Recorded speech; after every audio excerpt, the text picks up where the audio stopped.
Hey guys, this is Michael. I'm here to do a super short tutorial for DaVinci Resolve 15 and Fusion.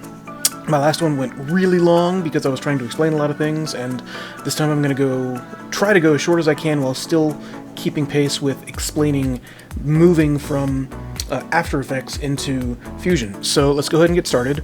We're doing a very simple planar track today. For those of you that don't know what that is, it's where you take one object in a composition and you attach it to something else so that when that thing moves, the plane moves with it. It actually is incredibly simple to do in Resolve, so let's kind of go through how we're going to go through that process. I have this footage here, taken from a drone obviously, just a simple lift-off shot, and what I want to do is attach an object to it. I've already done it once here, but I want to attach an object to it so that as the footage goes away, the object gets smaller. That's kind of fundamental planar tracking. So I'm going to take our foreground object and put it above, and I'm going to stretch it out into the full composition. And you see that when I actually pull up the composition, what it looks like, the image for El Paso Spine Center is much bigger than the actual image, but we're going to turn that into a composition. So we're going to right-click. I'm going to select both of these guys, right-click on it, say New Fusion Clip, and then when I flip over to Fusion, we're going to see kind of what we saw last time. We have our basic merge, we have a media out tool here, we have two media ins. One of the first things I do is I select them both, and I select Show Pictures, so that I can, in a minute, it'll actually load up the images so I can see it. But I can also just select one, hit number key 1, and this one right here is my drone footage. Media 2 then is my El Paso Spine Center footage. Just for my own peace of mind, I don't like how these are arranged. So I'm going to put my background plate, which is my drone footage underneath. That's just a little thing that I do. And they're both going into a merge right now. So what we need to do is track our drone footage. We're going to track where we want it to go and how we want it to move. To do that, I'm going to hold down Shift and hit spacebar, and I'm going to type in planar, and I'm going to pull up a planar tracker. Now this tracker is very similar to the tracker in After Effects.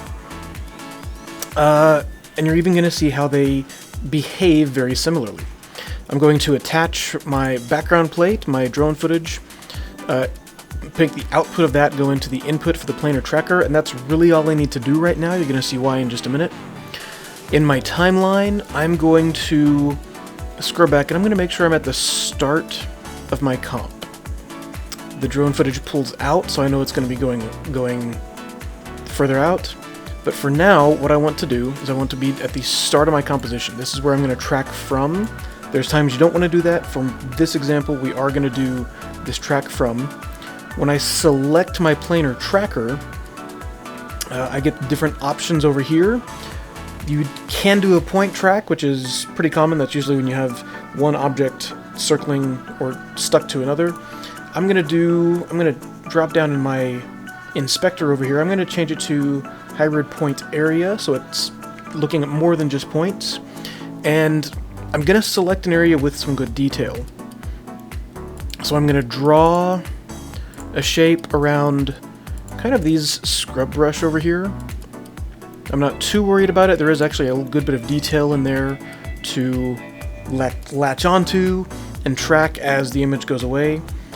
And then I'm just going to, in my inspector, hit this. We have these buttons on the inspector: track backward, single frame back, stop, single frame forward, and track forward. I'm just going to go ahead and say track forward, and I might have to speed this up because I'm not sure exactly how long this is going to take. So when the track is done, I will get back to you. Okay, our track is done. You can see that our timeline is populated with the keyframes from the track. Now, our planar tracker generated all those keyframes, and over in the inspector we have this button that says Create Planar Transform. So we're going to click that, and this is what actually applies our transformations to, in this case, it's going to be this graphic, the El Paso Spine Center. So you might be asking yourself, why do I need a planar tracker and a planar transform? Those are just two different things. We don't need those. In After Effects, we don't need those. Actually, you kind of do.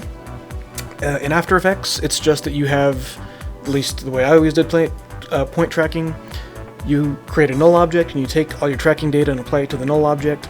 Same idea, except that's where the planar transform comes in.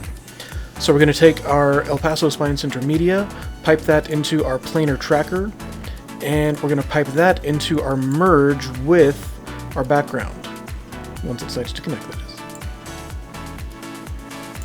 is. Now when I go to our media out, we can see that the Spine Center logo is there floating in our space, but when we go back to frame 1, it's full size. So how do we change that? Well, that actually happens in our merge object here.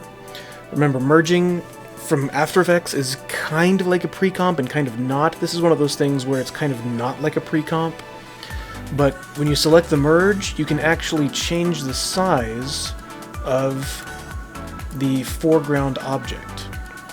And you can also change the position to put it where you want it to go. Nope. A little too small. A little too small. I'm going to set it about like there. Then, when we come out here, we're going to see that as we scrub through our footage, it's stuck to the ground, and as our footage goes out, so does our object. Again, this is a much shorter tutorial on planar tracking in DaVinci Fusion. It's pretty straightforward. It was pretty straightforward in After Effects. Again, the biggest change is after you do your track with the Planar Tracker, you have to create a planar transform, and that's what actually is going to be applied to your footage to track the object. You have to pipe in the object you want into the planar transform and pipe that into a merge with your background, and then you're golden from there. We're going to do a few more tutorials in the future. We're excited about this. It's actually really cool the way Fusion and Resolve have been incorporated now. And you can see that back in my Edit tab, it's right there. It is kind of bogging my system down a little bit to play it, probably because I'm also screen recording and audio recording at the same time. But you can see the move as we go throughout the comp. So once again, this is Michael, and thank you, and we will see you on YouTube.